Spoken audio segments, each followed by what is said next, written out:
Welcome to the Vision Profiles podcast. Join us, two dedicated Apple Vision Pro users, as we dive into everything from hardware and software to apps and the latest updates in the world of Apple Vision Pro. I'm Marty Gensius, a faculty member at Kent State University, podcaster, and an avid Apple product fan. I'm Eric Walden. I work in IT, but my interest is in finding interesting ways to share content, currently photography of plants and birds and panoramic sequences. All right, today's episode, we're going to cover Vision Pro news and share some great apps. So actually, there's a couple of fun ones at the end I think we're both going to talk about. Eric's found a couple, and I found one that I've just kind of recently fell in love with. As soon as the show's over, I'm going to go back to it and follow the narrative on it. But what do we have? Not a lot in terms of news this week. So let's just go ahead and start and say, I don't know, was it more than a week ago or was it last week that they actually did another beta release for developers? It was VisionOS 2.3.2 developer beta. And you're not doing developer betas anymore. You're not doing developer betas anymore. No, everything is working so well right now. I'm just staying on the nice, easy to use, no surprises, and I'm testing a game. So if I have a beta with a beta, that's too many variables. Okay, so yeah, because I think you mentioned that there was a game where you applied to the developer to be able to test the game, and I don't know if you can release that information publicly. I have a whole section where I'm going to talk about it. Oh, okay, good. All right. So, well, we'll find out when the attorneys contact us. Actually, there's a couple of things, and I mentioned this on In Touch with iOS with Dave Ginsburg. We recorded on Thursday night, and he always has a section on Vision Pro. And so we looked at the beta. There's a problem with the iOS apps in VisionOS Simulator. So it occurs when people are testing things through the simulator.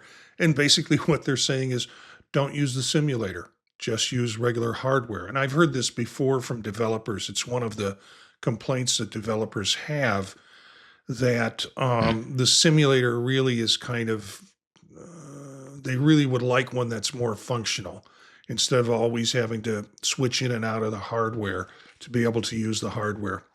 Other issue was with HealthKit, and when a user previously granted permission for HealthKit for a data type, the app might fail to remember the authorization, forcing users to grant, access repeataedly. That apparently has been fixed with that bug. So the two walkaways from this is developers should always use the hardware for now, I guess, until they fix the simulator. And HealthKit's bug is fixed, so people can test it and not have to worry about repeated logins in order to do it.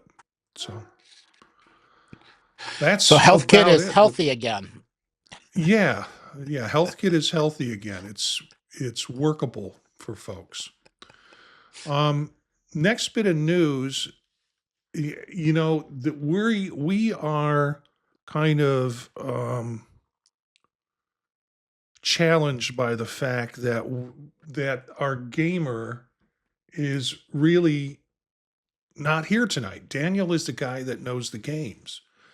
And this bit of news kind of came out last week.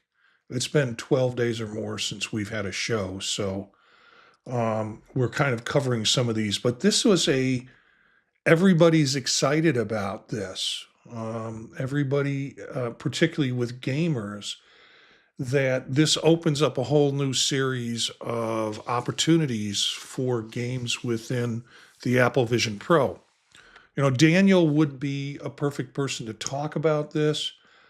He's not here tonight. However, again, on In Touch with iOS last week, we had Ben Rathig, and Ben Rathig is a big, big gamer.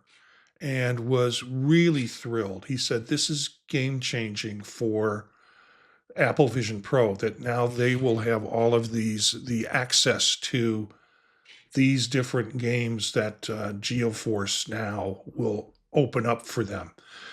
Basically, the change in this is that GeForce now and Safari has worked to get GeForce to be able to run through the Safari browser.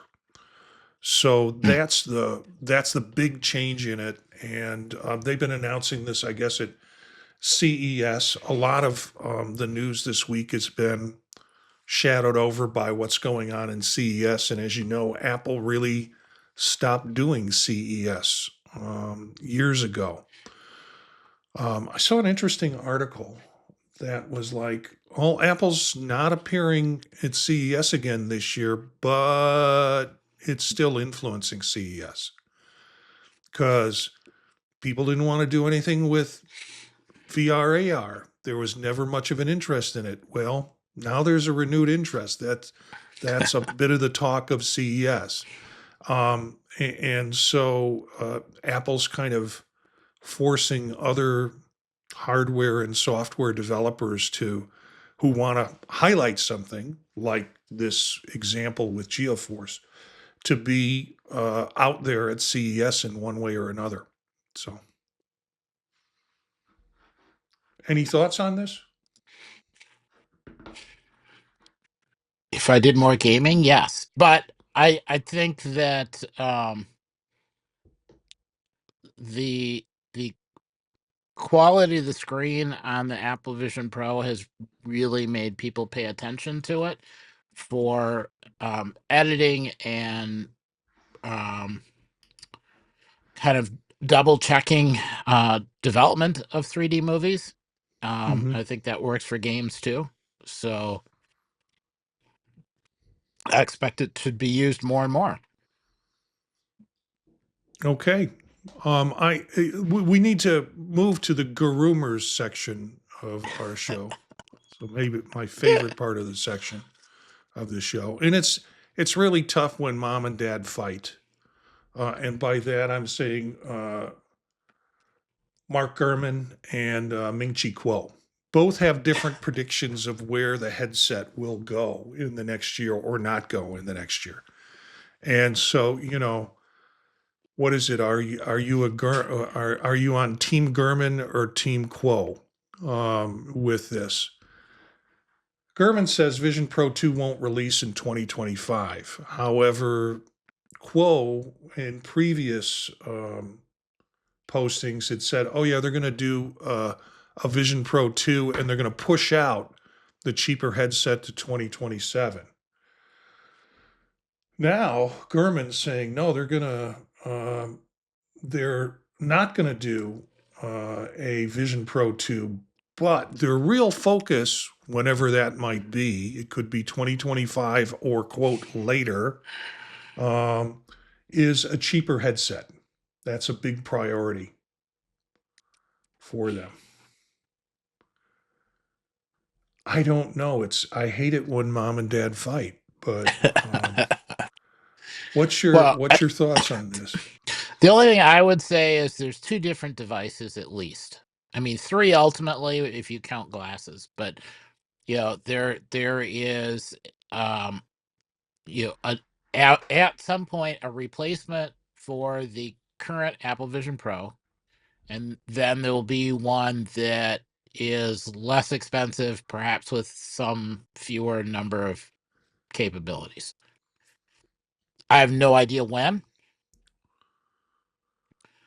I think by the end of this year, early next year, so say March 2026. I Yeah. mean, if they're not making more of the current headset and there's more interest in it, because it only went worldwide not that long ago. They're not gonna go for very many months where you can't find one before coming out with something. So timing on it is probably more related to is whatever chipset they want to use ready. Yeah, I think I would be in the market for either some augmented glasses. So if they want to go that route, I'd be okay with that. I do have the Ray-Bans Meta, and good video, pretty good in terms of asking questions of it and getting responses. That's about it. There's nothing that comes up on a screen on my eyeballs, but it does shoot pretty good video. So it'd be interesting to see what Apple would do with something like that form factor. I would go ahead and get that. And frankly, I'd be curious to see if they came out with a Vision Pro 2, what the advances would be in the device. They're talking about an M5 chip, but why would be I would be compelled to buy a new Apple Vision Pro? If they gave me enough compelling reasons, I probably would. Um, if it was, if it contained all of the components that is in the current Apple Vision in a smaller fashion or smaller form factor, plus the M5 chip, I might look at it and I might consider selling my current Vision Pro back or out into the environment just so I could have the latest model. So we'll see. Um, yeah, and Gary is saying agreed. Any drop in resolution is a deal breaker after getting used to these displays. So with the Quest, and we'll get to Mark Zuckerberg later, but with the Quest, they caved this version of it that has a little bit less resolution to it. It's $100 cheaper. I'm don't see for a gaming device, I don't see fundamentally the difference between the $400 version, the Meta 3 or the 3S or whatever it's called, the $300 version. So I think it was a wise marketing move. But I think with the Apple product, people are not going to want to see loss of resolution in the screens, as Gary is suggestion, and Gurn is talking about lightweight plastic for the low cost. One would one would be welcome for me, but I don't know if I would want a lower screen res. Um, so interesting to see what happens with that. Again, we'll post all of these articles in the show notes, so you can find them either in the video version or in the audio version. You can find the links to the articles that we're talking about. So, do you think a Uh, new version of the headset would have a cellular modem in it? that would be very cool. I mean, if they were going to do a two, an M5 chip and a cellular modem in it, that Because would be. I could see that pushing it out further. Because they have that new chip set that they're working on. They'd want to release that in something else first and make sure it all works. So it'll come Yeah, out in a phone or something, work for a little while, then they could turn around and maybe they'll put one in the Mac, maybe they'll put one in the Apple Vision Pro headset. they were talking about putting them in the M4 MacBook Airs. They're going to start to move them into the laptop category. And so if they did that coming spring with an M4 MacBook Air release that also had an option for a modem in it, um, that would start that rollout of that device, and it could Mhm. very well wind up in a Vision Pro 2 with an M5 chip and a modem. That would be very cool. It's a good thought. And then there's an article by Ben Lovejoy at 9 to 5 Mac. Everything that we can expect from a lower priced Apple Vision headset in 2026. So I guess this would put him in Team Gurman if he's predicting a lower priced headset coming out first. Hmm. The non-pro Apple Vision headset would launch in 2025, 2026, and 2027. And what do they Interesting. talk? What do they talk about in here? He's just talking about the things they can and cannot. Oh, eyesight will be dropped for sure.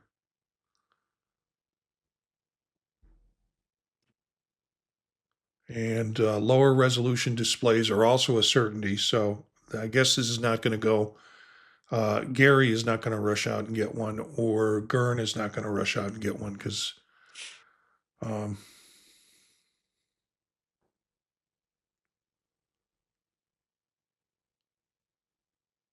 apparently for this guy the high resolutions screens are too much, too over the top.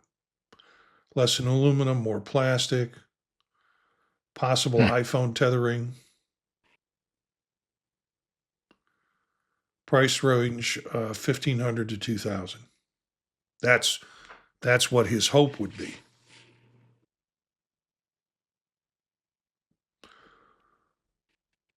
So this is from Ben Lovejoy, who is a regular with 9 to 5 Mac in terms of uh, doing articles, and so, some of the stuff he does I disagree with, some of the stuff he does I agree with. So I don't know if you have anything on this. I mean, it's reasonable to expect that there's going to be a lower priced unit or a lower weight unit. Maybe both. I still think it's too soon to tell which will come out first. I think originally it would have made sense to put the higher end one out first so that Mm-hmm. people get all the extra capabilities, and development would still kind of keep going, and then come out with the other one, because it's still taking time to do the movie development, the game development, everything else, and you need the higher end one for all of that. And then there will be enough media to then roll out some less expensive devices to have more people going after things. Yeah. Certainly could make sense that some stuff just isn't ready and it comes out in the other order. I don't think that's the end of the world. There's definitely a lot more discussion about how to build products that work with the Apple Vision Pro and how to tweak it so you get the hand controls working correctly. And I wasn't seeing any of that discussion before. The whole idea that you can't just port something that existed for the Meta products because it's not a high enough resolution, or the controls need to get reworked. Yeah. So I don't hopefully know. we'll hear about it by developer conference. So we'll know by Yeah. June, July. Our next article is from 9 to 5 Mac, and this has been reported, I think, for a bit since January 6th. We haven't had a show since then, but this was about the best Plex video player for Apple Vision Pro. And have you tried Theater? I haven't. I think I launched it once and I didn't go any further with it. But I had read this article, so I need to try it again. How about Yeah, you? it's a big public. It's a bunch of public information about this particular app, which is Theater um, for VisionOS. I have I bought it when it first came out, opened it up, and it seemed like it wanted my video source, which meant my Plex server. Now I have the Plex server app. I used to have the complete collection of Columbos on it, Hmm. and Perot's and hookup Perot's. Ah. Um, and I, for the life of me, cannot find them. Oh. So I don't know if I took them off or I shut down my Plex server and then had to I cannot find them. Hmm. Secondly, since then, I've gone into Apple TV and gone into iTunes or Apple Tunes or whatever you want to call it and bought the complete collection of Hercule Poirot. And I haven't done Columbo yet, but it's constantly streaming and running on live TV, on Cozy or whatever it is. That I haven't had Hmm. the need for it. So when I open up my Plex server, it's completely blank and empty.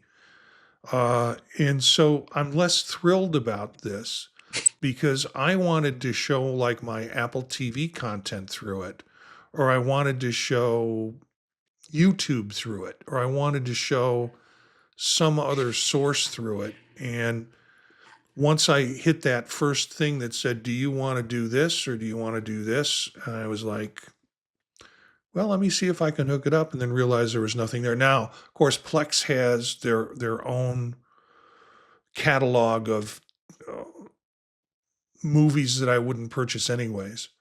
Uh, and so I'm less than excited of being able to go watch a crappy movie through that's not at the resolution that I'd want it for anyways through my Vision Pro headset. So, Hmm.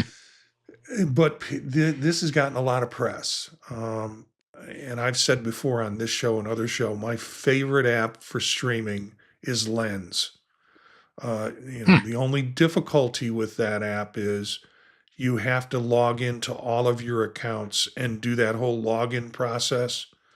And then once it's set up, it's a panel of links that you can just click on and watch whatever streaming service, a lot of Hmm. streaming services that you want.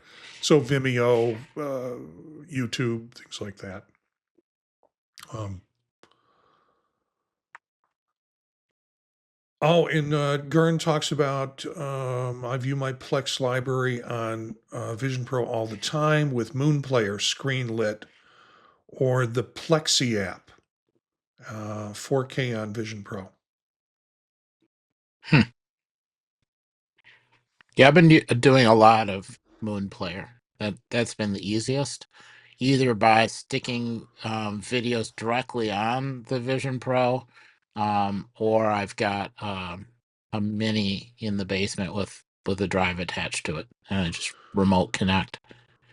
Yeah, I have too much content on Apple TV Plus that I want to see that I haven't seen yet. That I don't need another source for it at this point. So. Interesting article. Hmm. And then here's the one that I think caught a bit of controversy about Tim Cook's habit can fix most of Vision Pro's biggest problems. Did you read this? Did you see this? Yeah, yeah. I guess I'm not okay. Buy a $3,500 device so you can lie down to watch it. Now, I have to say that, I had like a week or two where I was stuck in one room and couldn't go anywhere. And, then I was like half lying down. Mm-hmm. Um, and the Vision Pro is really nice for that. That was right when they first fixed it so that you could rearrange the windows. Because at that time, when I first started my week, if you couldn't put a window on the ceiling because it would always drop it so it was, 90 degrees off. It was lining up with the wall, not with the ceiling. Yeah. So I do have to say I'm really glad you can move the windows around now. Yeah. That has made a big difference. But for me, I find it more comfortable to be sitting up. So it Yeah, so do I. And I don't have the weight problems. Maybe I have this elephant foot of a neck that it just doesn't cause me the kind of neck strain problems that people have with it. And I just don't want to be lying down. The the the kinetics of it just as the body kinetics of it just doesn't feel like I'd watch a movie that way in any other form. Um, there's no opportunities for me to consume entertainment that way anyways. So trying to quote resolve the problem is, because Tim Cook says, yeah, I like to lay down and watch movies with it. Just doesn't seem. Now, there is one place where that's helpful, and that is if you're mirroring your Vision Pro to an iPad, Okay. then lying down so your head isn't moving around. Keeps the person Okay. watching it, then you don't have the contents of the screen kind of all over the place. It slows it down a little bit. Yeah, putting Not your head in a perfect, but it's vice. better. Yeah. Yeah, putting your head in So a vice would do the same thing. yeah. Put your head But on I a get it. I get tripod, and what you're you're all saying. set. Yeah, I get what you're saying. All right. So another article from 9 to 5 Mac, and this is it's about iOS 4, 18.4. Siri's powers get me really excited for Vision Pro's future. And it talks about, I guess we shouldn't be saying her proper name, so we're not triggering them. Oops. Since mine is uses the Australian accent because I kind of dig that. I call her Sheila, you know. So this article really talks about when the upgrades are happening and what it is in the iOS and when to expect, not necessarily when to expect the rollout, but what's in the rollout. And then the superpowers, new app actions. Sheila will be able to perform hundreds of new actions in Apple apps. Then the personal context knowledge, which I think is the branding that Apple should be talking about when they're talking about Apple Intelligence. That this is something that knows you, that given permission will be able to give you answers that fit within your context. And it'll be secure because it's either on device or it's in the Apple cloud, and it's not something that they're sending out to large servers in order to do it, unless you Yep. ask for ChatGPT. But that's the branding piece, and everybody who's taking a dump on Apple Intelligence just needs to wait, you know. Um, and I read an article, I think it was in Medium this morning, about someone who was like, "Let me do this article that'll get a lot of clickbait." And, the article was about these are all the things that are wrong with Apple Intelligence. No, no, no, no, no, no.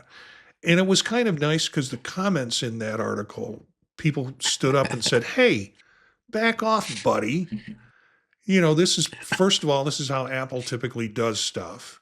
And secondly, they're doing it for a good reason. And you haven't seen it in a fully evolved.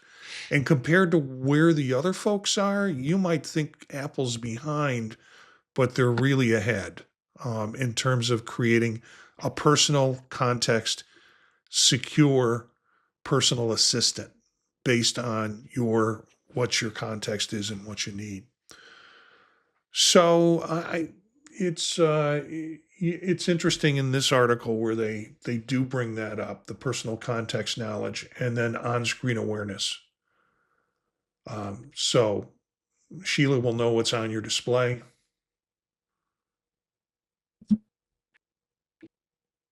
That'll be nice. Yeah. And the person's making all of these leaps and starting off by saying, I'm a pretty new Vision Pro owner. Had the device less than a month.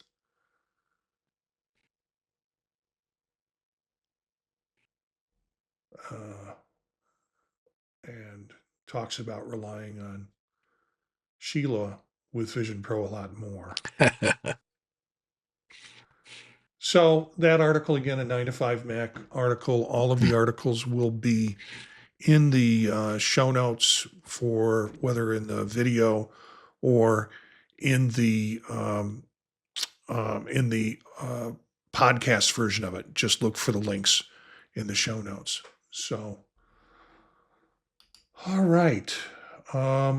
This article I thought was just weird. And I'm going to try and expand it a little bit if I can. Yeah, I can. There we go. But the spinning chair, yeah, for those of us who are missing CES or have never been to CES, apparently you can put on a headset, and right now it works with Meta, but they're planning on porting it over for other uh, uh, VR experiences. Um, and you don't, the title of the article is They Spun Me Around and I Didn't Feel Like Throwing Up. It's an $800 swivel chair, and head tracker moves as you look around in VR. What do you think? Any thoughts on this? It seemed maybe a little excessive, but it could be, depending on what you're actually watching, that could be kind of neat. Game wise, a little bit more feedback if trying to drive a tank or something.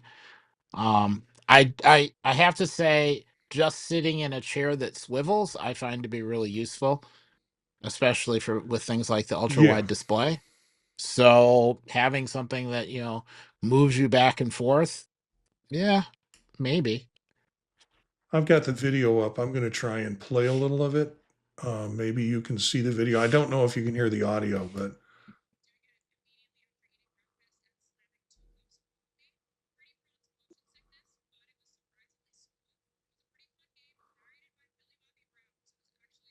Hmm.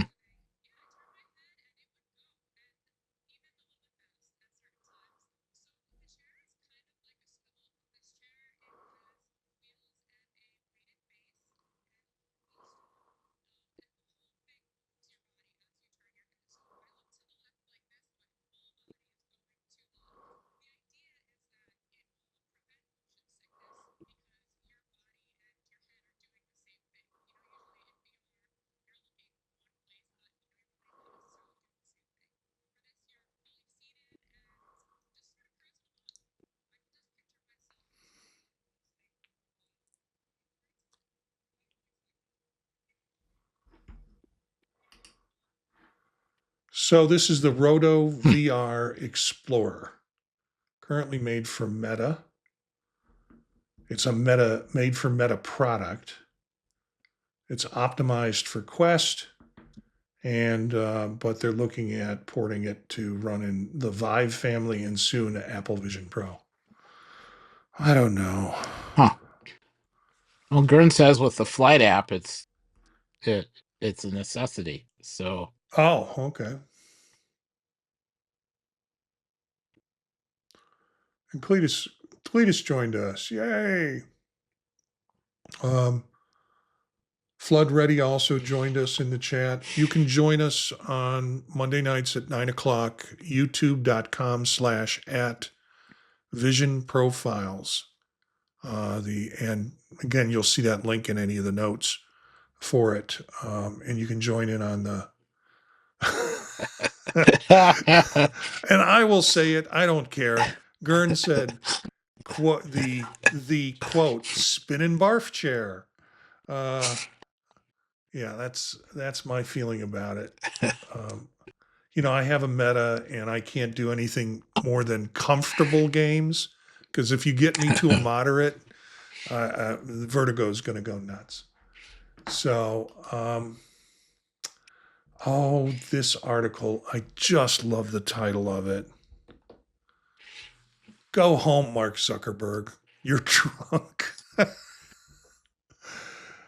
Did you read anything about this? I read it in the news. I think it was maybe in Reddit, or I think it was even like in Apple News, Yeah, it showed up in where a bunch of places. Yeah. but it was basically everybody's reporting about his time on the Joe Rogan Experience podcast. Okay, so we can just stop there. But I don't know why he decided to crap talk Apple so much. It's what he Um, does. I know, and you know, someone needs to tell him that product that he's trying to compare to Apple Vision Pro is a gaming device, not a productivity device. And they're trying to force that. There's some ways of making that happen, but it's not pretty. It's really not set up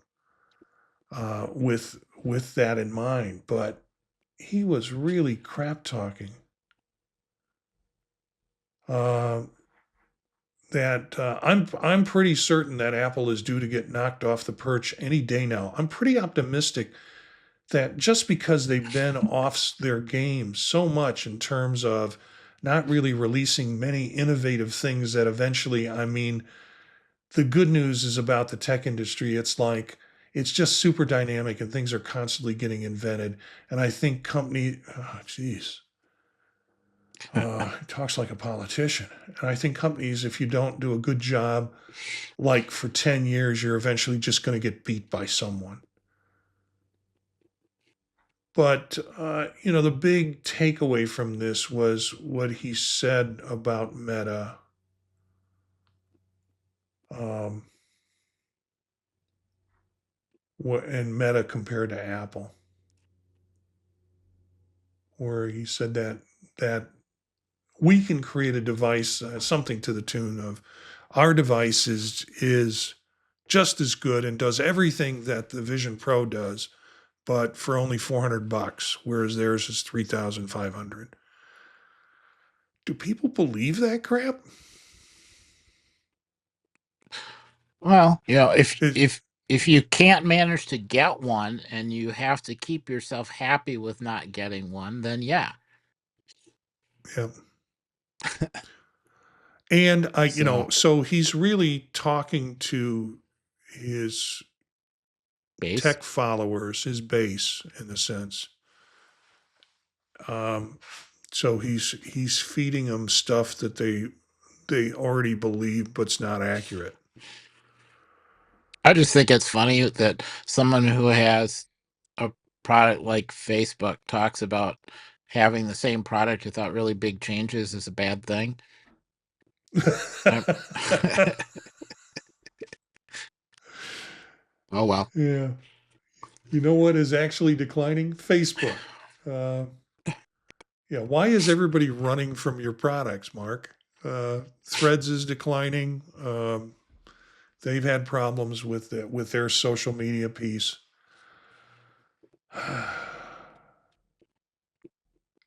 It's a nice distraction. Yeah, Comes out and says something and everybody focuses on that instead. yeah. Well,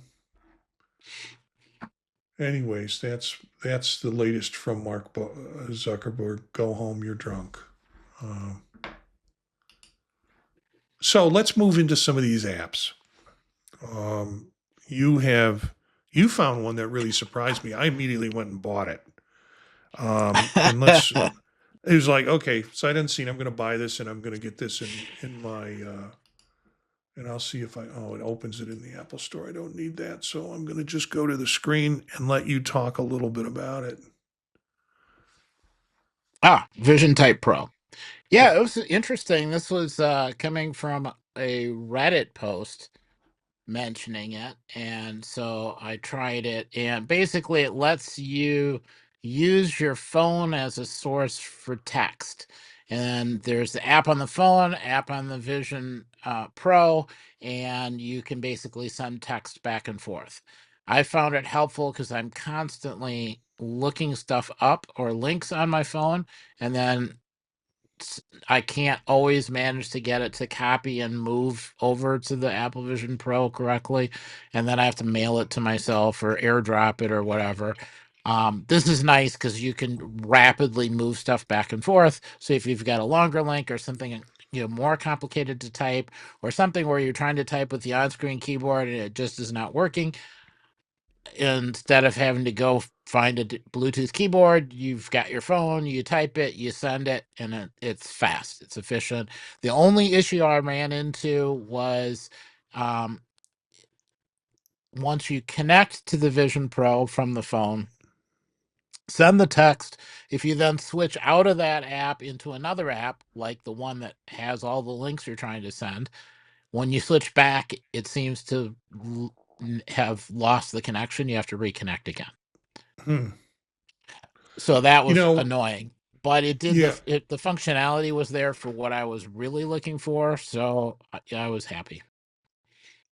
yeah, I hate the Vision Pro on-screen keyboard. It's like, get out of my way. I just want to use Sheila if I can use Sheila. Ah, But there are some cases like passwords and stuff like that. I've got to figure out how to use that on screen. And frankly, if it's late at night and my contacts have been in all day, my connection is a little blurry. So my eye recognition is a little blurry with that too. So it's ah. not as accurate. So the idea of having this on a phone, I think, is pretty cool. Typically, what I'll do is take stuff and throw it in notes. If there's a Hmm. sufficient amount of text, if I'm working at a desktop, I'll throw it in notes, and then I'll open up notes in the Vision Pro app and grab it that way if I have to. Hmm. Um, but this looks cool. This looks very cool. All right. Um, that is the Vision Type Pro. I had all sorts of problems trying to get that name straight, but use iPhone as a Vision keyboard. And it gives you, they have screenshots on it. Not a lot of folks in there yet on this in terms of ratings. So, It's almost like a mini texting app between two devices. yeah. So, you ready for the other one? And this, I think, was interesting.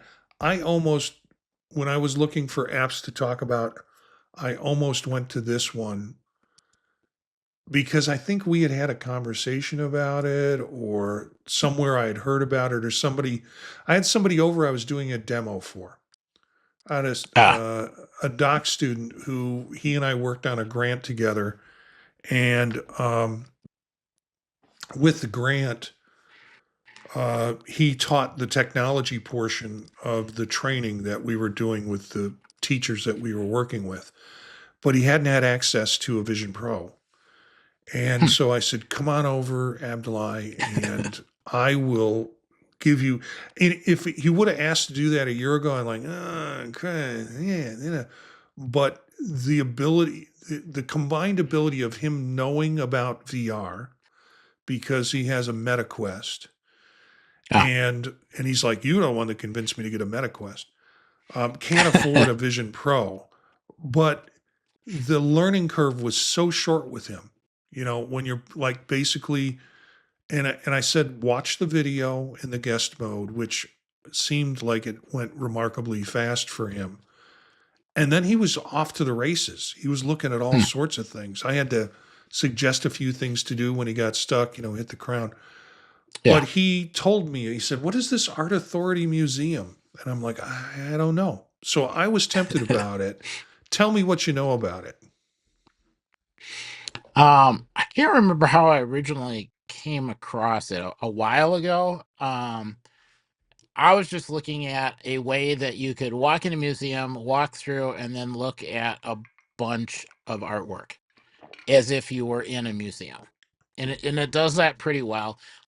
It uh, has different rooms, so you can go for like American artwork. You can go for different time periods, and then it's a room with all of that artwork.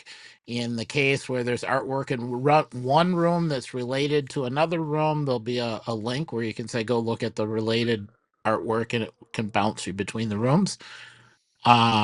But I wanted a way to go walk through a museum, get that effect without actually walking through a museum or driving to go find parking and walk through a museum. So it gave me that. The image Ouch. quality is pretty good. There's labels next to every single picture. You can take as much time as you want. There are no crowds. No one's telling you to get out because it's the end of the day and you took too long to get there and now you must go home. Yeah, So, here's the ouch part for me.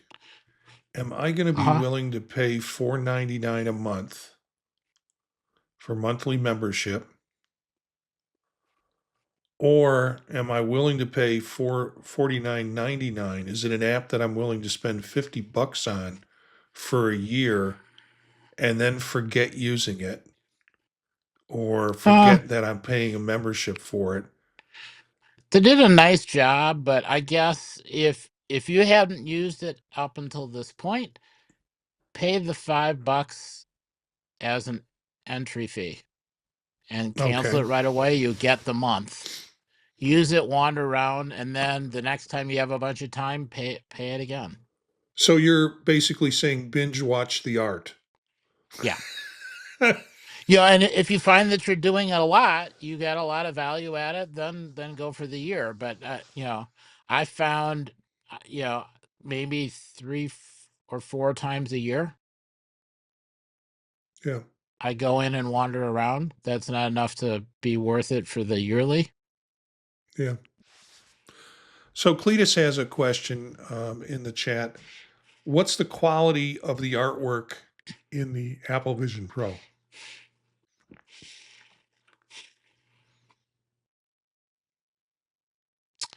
Um,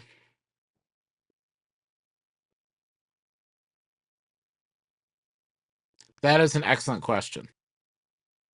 Hmm. It's okay. Um, I like it because I was looking in textbooks, and the quality is better than looking at a textbook. Hmm. If you're talking about wanting to walk up and look at the texture of all of the paintings and see, all detail at that level, I wasn't seeing that in the pictures I was looking at. So there's a difference between seeing it in person. But it could be the pictures I was looking at they didn't have at that quality, and there's some I don't know if there are other options. Yeah, I've got to Um, wonder about rights with this because I can't just kind of walk into a museum and take a picture of the Last Supper and then start using it. I'm not that I think anything fishy's going on. It's just think of that. I mean, think of the permissions that you'd have to get to use artwork unless it was in somehow in the public domain. And in that case, you're really being your museum is restricted, particularly if you're doing a virtual museum and I can't make it to, I don't know, where's the Last Supper hanging?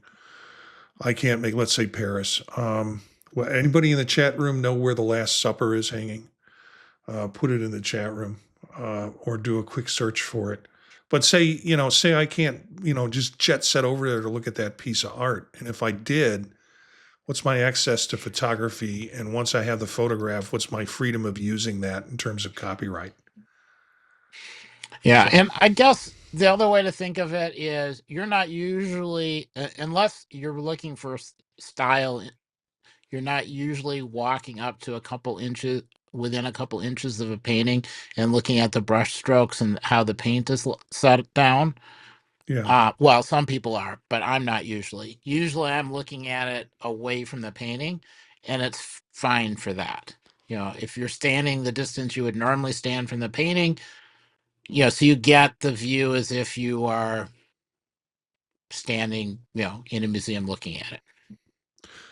Well, winner, winner, chicken dinner.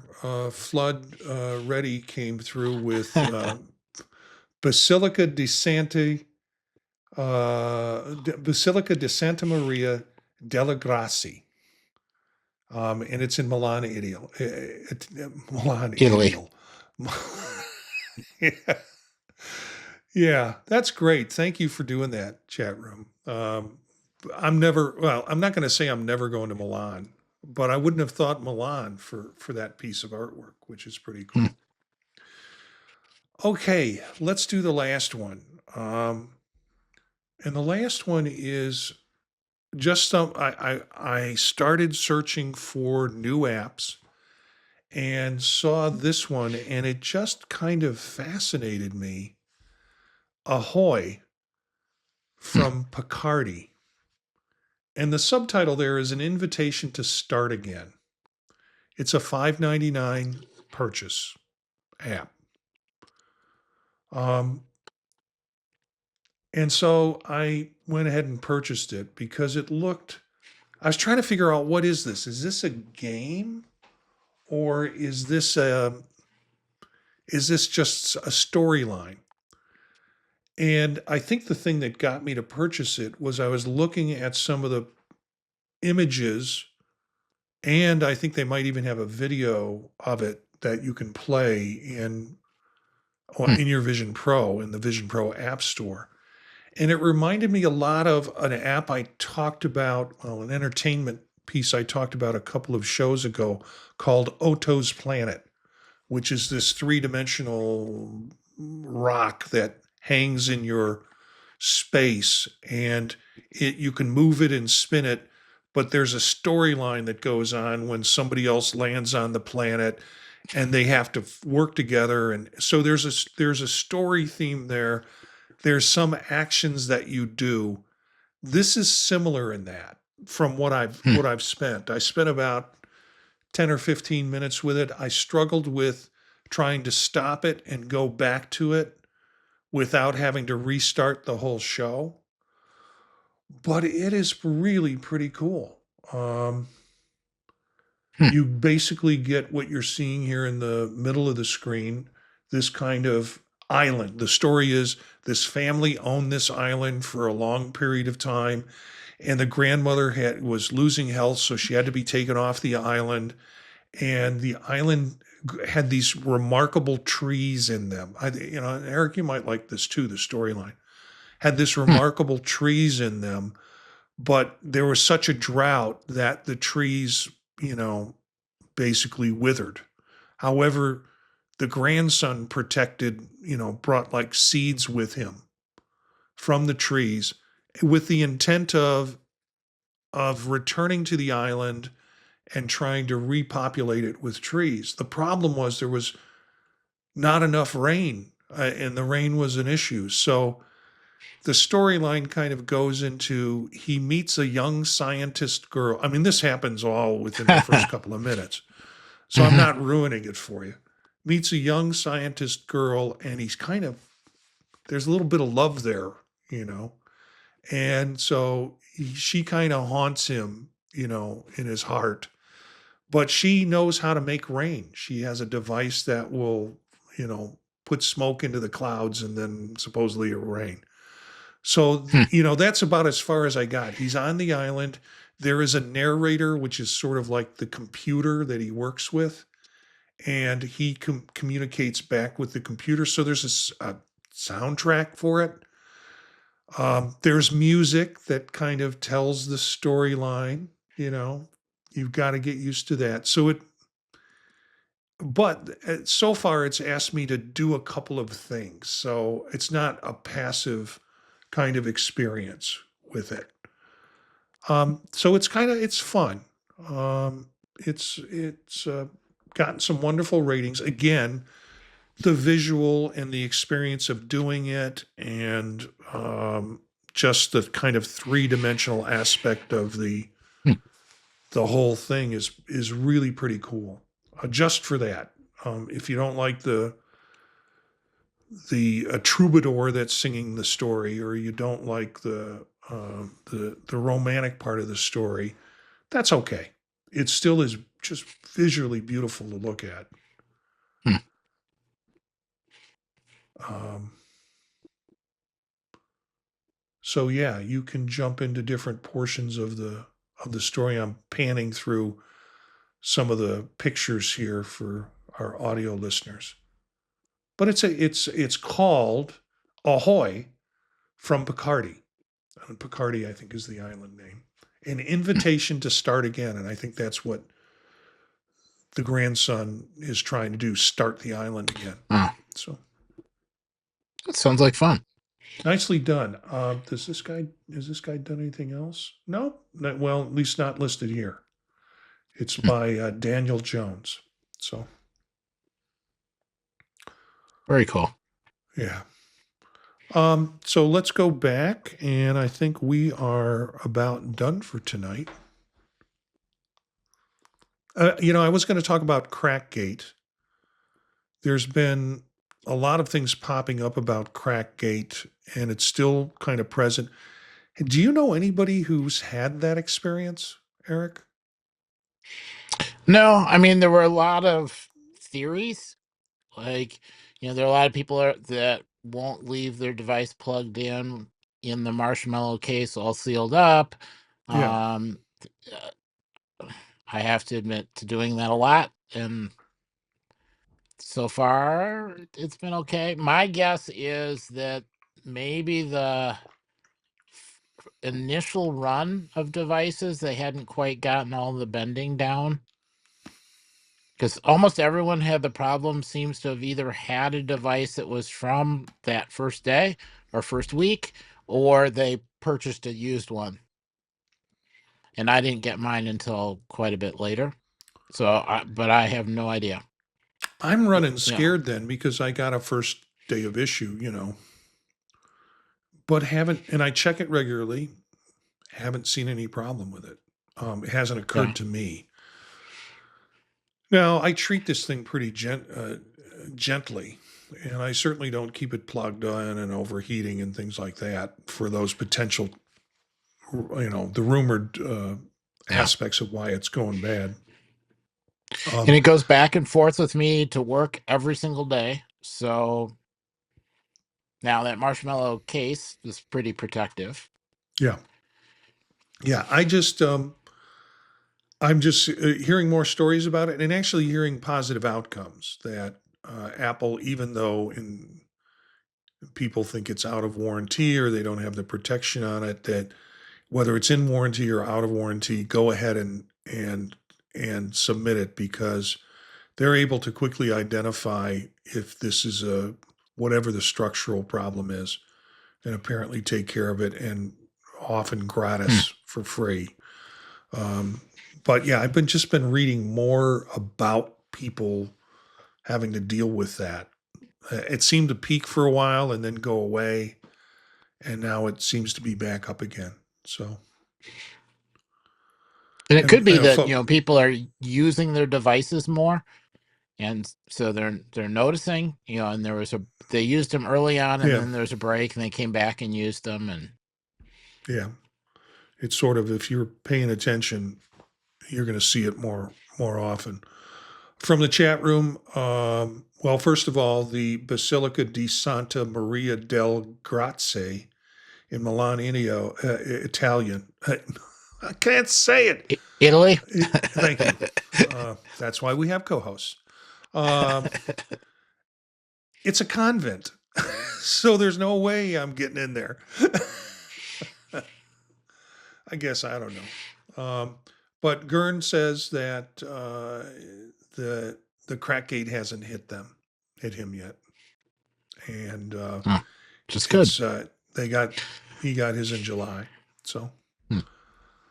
we'll keep an eye out for it and see if there's any other things like that. Thanks to all the folks in the chat room tonight and for their conversation and their skills in finding out where artwork is hanging in the world. And the conversation that's been going back and forth between them about streaming and Wi-Fi and stuff. You can join that by joining us live on YouTube on Monday nights at 9 p.m. YouTube.com/the Vision Profiles will get you to our channel, and you can join other folks in here like Gurn and Gary and Flood Ready and Cletus. It's we've got a good group of folks in there that have been supportive of the show, and we appreciate that. Follow us live stream, like I said, on YouTube, or you can pick up the audio at the YouTube site, and also any of your audio servers or podcast servers. You'll be able to find us, Vision Profiles. You can contact the show if you like. Just email us. Go to our website. Our email is visionprofilespodcast@gmail.com.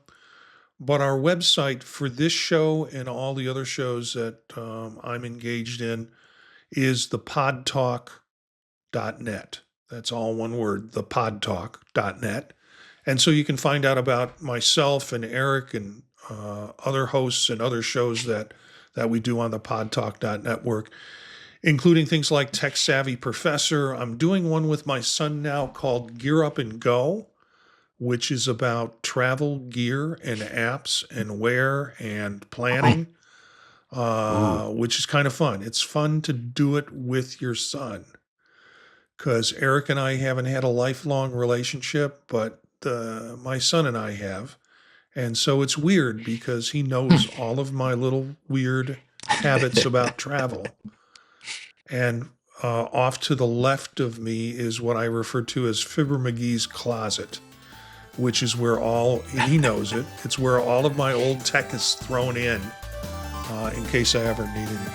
So check out thepodtalk.net, and you'll get connections to the other shows that we're doing. Spread the word to other visionaries. Thanks for listening, and we'll see you next time.